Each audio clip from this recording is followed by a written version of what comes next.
Hello दोस्तों, welcome back to my channel. अगर आपने अभी तक मेरे चैनल को सब्सक्राइब नहीं किया है तो जल्दी से मेरे चैनल को सब्सक्राइब कर दें। पार्ट 23 की शुरुआत में यांग जैसे ही रूम में आती है तो देखती है कि यहाँ पर जाओ आया होता है। जाओ को यहाँ पर देखकर यांग को अच्छा नहीं लगता, कहती है कि आपका शुक्रिया कि आप बिजी होने के बावजूद शियन से मिलने के लिए आए हैं। तो जाओ कहने लगता है कि ऐसी कोई बात नहीं है, मैं और शियन अच्छे दोस्त हैं, इसलिए मुझे तो यहाँ पर आना ही था। जाओ कहता है कि मैंने तुम्हें बहुत कॉल्स की, नहीं तुमने मेरी कॉल्स का जवाब नहीं दिया। अब मुझे समझ आ गया कि तुम यहाँ पर मसरूफ थी। यांग कहती कि इतनी भी क्या जरूरी बात है कि आपको वो करने के लिए यहाँ पर आना पड़ा है। साओ कहता है कि एक इमरजेंसी है जिसके बारे में तुमसे बाहर चलकर बात करना चाहता हूँ, लेकिन यांग कहती है कि मैं यहाँ पर शेन की टेक केयर करने के लिए आई हूँ और अब डिनर का टाइम है तो मुझे शेन को खाना खिलाना है। साओ कहता है कि कोई बात नहीं, मैं तुम्हारा इंतजार कर लेता हूँ। शेन यांग से कहता है कि नर्स मेरे लिए खाना ले आएगी, तुम जाकर इसकी पहले बात सुन लो। ये सुनकर यांग जाओ के साथ बाहर चली जाती है। दूसरी तरफ ऑफिस में लैंड डायरेक्टर गन को आकर बताती है कि यांग मेरी कॉल्स नहीं उठा रही है और ना ही वो मेरे मैसेज का जवाब दे रही है।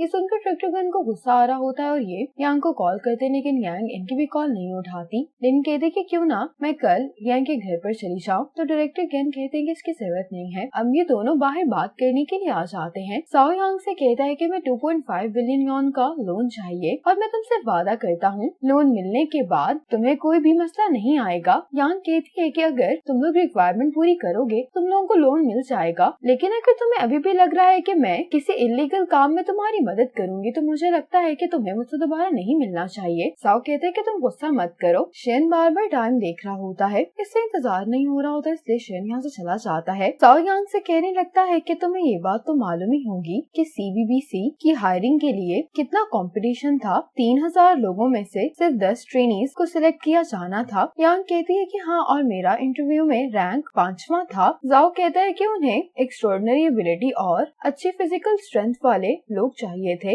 लेकिन तुम सिंगल थी और कभी तुम्हारा कोई बॉयफ्रेंड नहीं रहा तो उन्हें ये लगता था कि तुम स्टेबल नहीं हो। जाओ कहने लगता है कि जब मुझे इस बारे में पता चला तो मैंने अपने अंकल और प्रेसिडेंट से बात की और लीडर्स को मनाया कि वो तुम्हें ये अपॉर्चुनिटी जरूर दें। ये बात सुनकर यांग हैरान हो रही होती है। जाओ कहता है कि क्या तुमने ये बात नोटिस नहीं की कि CBBC में तुम यंगेस्ट ट्रेनी होने के साथ साथ पहली फीमेल ट्रेनी हो। मैं तुमसे ये बात इसलिए कह रहा हूँ क्योंकि उन्हें कभी भी एक फीमेल ट्रेनी नहीं चाहिए थी। तो क्या तुम्हें अभी भी लगता है कि तुम मासूम हो? यांग को ये बात सुनकर बहुत दुख हो रहा होता है। वापस आते हुए यांग इन्हीं बातों को सोचकर बहुत परेशान हो गई होती है। शेन बाहर खड़ा यांग का इंतजार कर रहा होता है और ये इसको इस तरह से देखकर परेशान हो जाता है। शेन यांग को हक करता है। यांग शेन से कहती है कि तुम बाहर क्या कर रहे हो? मैं तुम्हारे पास ही आ रही थी। शेन कहता है कि मैं काफी देर से तुम्हारा इंतजार कर रहा था, फिर मुझे नर्स ने कहा कि मैं बाहर वॉक के लिए जा सकता हूँ, इसलिए मैं बाहर आ गया। अब यांग रोते हुए शेन को बता रही होती है कि क्या हुआ है। शेन यांग से कहता है कि तुम्हें उदास नहीं होना चाहिए, जाओ ने ये सारी कहानी सिर्फ तुम्हारी कॉन्फिडेंस को खत्म करने के लिए बनाई है। यांग रोई जा रही होती है तो शेन यांग से कहता है कि सिर्फ CBBC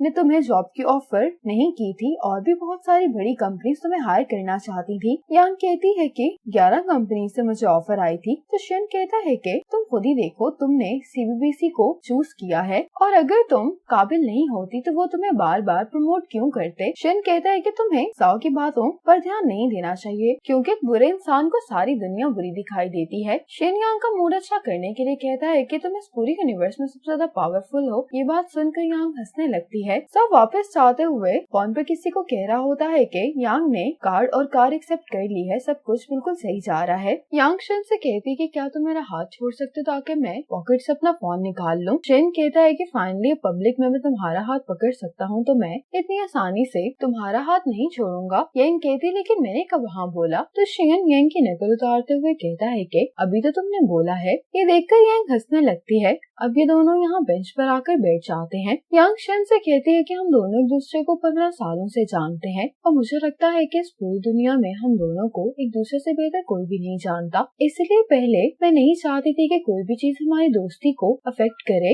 लेकिन अब मुझे लगता है कि ये चेंज काफी अच्छा है। शेन कहता है कि मैं हमेशा से खुद को बहादुर इंसान समझता हूँ, लेकिन जब मैं तुम्हारे साथ होता हूँ तो मुझे ये बात रियलाइज होती है कि सिर्फ प्यार आपको हौसला नहीं देता, बल्कि प्यार में तो आपको बहुत सारे मुश्किल फैसले करने पड़ते हैं। मुझे सिर्फ इसी बात का डर रहा है कि मेरी वजह से कहीं तुम्हें कोई तकलीफ ना पहुंचे, इसीलिए मैंने कभी भी तुम्हें अपनी फीलिंग्स के बारे में नहीं बताया। शेन कहते हैं कि फिर एक दिन फांग ने मुझसे कहा कि जब तुम्हारी शादी किसी और से हो जाएगी तब हमारी दोस्ती ऐसी नहीं रहेगी। ये सोचकर मैं डर गया कि हम दोनों किसी और की वजह से एक दूसरे को हमेशा के लिए खो देंगे। उसी दिन मुझे इस बात का एहसास भी हुआ कि मैं सिर्फ तुम्हारा दोस्त नहीं रहना चाहता। शेन कहता है कि इसलिए मैं चाहता हूँ कि हम दोनों हमेशा साथ रहें। यांग कहते हैं कि मैं भी इमेजिन नहीं कर सकती कि हम दोनों एक दूसरे से दूर हो जाएंगे, इसीलिए मैं वाकई में तुम्हारे साथ रहना चाहती हूँ। शेन और यांग किस करने वाले होते हैं तो यांग अचानक से शेन से कहती है कि मुझे लगता है कि मैंने तुम्हारे अपेंडिक्स को प्रेस कर दिया है। ये सुनकर शेन हंसने लगता है। यांग कहती है कि क्या तुम ठीक हो? शेन कहते है कि पहले तो मुझे दर्द नहीं हो रही थी, लेकिन अब हंसने से जरूर हो रही है। ये सुनकर यांग भी हंसने लगती है। शेन यांग से कहता है कि क्या हम नॉर्मल कपल की तरह नहीं रह सकते? तो यांग कहती है कि मुझे लगता है कि तुम्हें वापस चलकर आराम करना चाहिए। शेन यांग से कहता है कि फिर तुम मुझे वो कह दो जो मैं सुनना चाहता हूँ। यांग कहती है कि पहले तुम कहो। शेन यांग को गर्लफ्रेंड बोल देता है। यांग ये सुनकर यहाँ से जाने लगती है तो शेन कहता है कि अब तुम्हारी बारी है। शेन के बहुत इंसिस्ट करने पर यांग इसको बॉयफ्रेंड बोल देती है। ये सुनकर शेन मुस्कुराने लगता है। आज शेन वापस घर आ जाता है और फांग को